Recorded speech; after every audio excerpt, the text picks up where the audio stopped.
imikino ibiri itsindwa. Arsenal yatsinze umukino umwe itsindwa ibiri ikurikiranye kandi mu mikino ibiri iheruka yinjijwe ibitego bitandatu.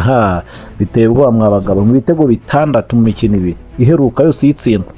Ese ikibazo gikomeye kiri kuri Arteta cyangwa n'ibisubizo bidakwiye? Hejuru n'ibitego 4-1 ntaye nkangaha ko yari yasezera. Arsenal yatangiye pre-season kuri Stade Municipal de Montilivi muri Girona, Espagne ku itariki ya mbere Kanama 2026. Uyu mukino wari watangiye utanga ikizere kuko Arsenal yaje kunyagira Girona n'ibitego 4-1. Wakwibaza ngo ibitego byatsinzwe na wande utarebye uyu mukino. Igitego cya mbere cyaje kwinjizwa na Kai Havertz, umwe mu bataka benshi batajya bemera. Icya kabiri kiza gutsindwa na wa musore w'igitangaza Christos Tsizolis wakuvuye muri Club Brugge. Ikindi cyatsinzwe na Max Doman, icyanyuma cyaje gutsindwa na Gabriel Jesus. Biteganywa ko Gabriel Jesus ashobora no gusohoka muri Arsenal vuba ngaha.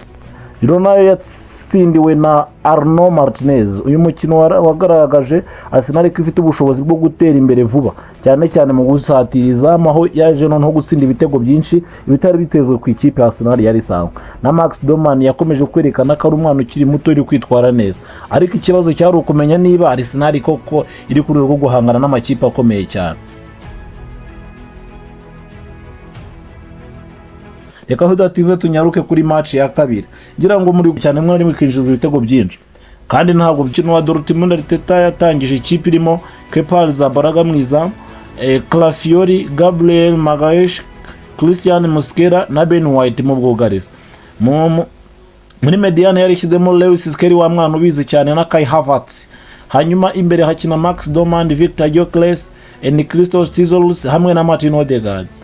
Ariko hari abakinnyi bakomeye batari bari muri squad y'umukino, harimo nka Bukayo Saka, Declan Rice, Martin Zubimendi, Mikel Merino na Eberechi Eze. Mu gihe bamwe bari bakiri mu kiruhuko nyuma ya World Cup cyangwa bafite gahunda zitandukanye zo kugaruka mu myitozo.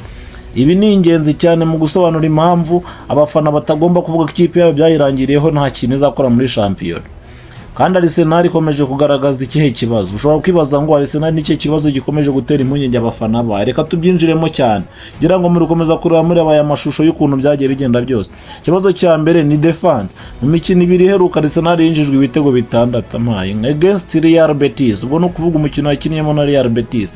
Arsenal yanyagiye ibitego 3-1. Undi yakinniyemo na Dortmund uheruka yaje gutsindwa ibitego 3-2.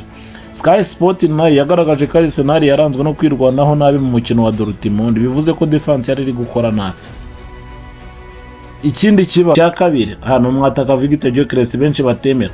Uyu mukinnyi yatsinze penalty kuri Dortmund kandi kuba Arsenal ifite rutahizamu ushobora gukoresha amahirwe imbere y'izamu ni kimwe mu bintu bishobora kuyifasha. Ikintu cya gatatu ni reaction. Nubwo Arsenal yatsinzwe ku mukino wa Real Betis ibitego 3-1, ariko niba yarongeye kuri Borussia Dortmund yirwanaho itsinda ibitego 2.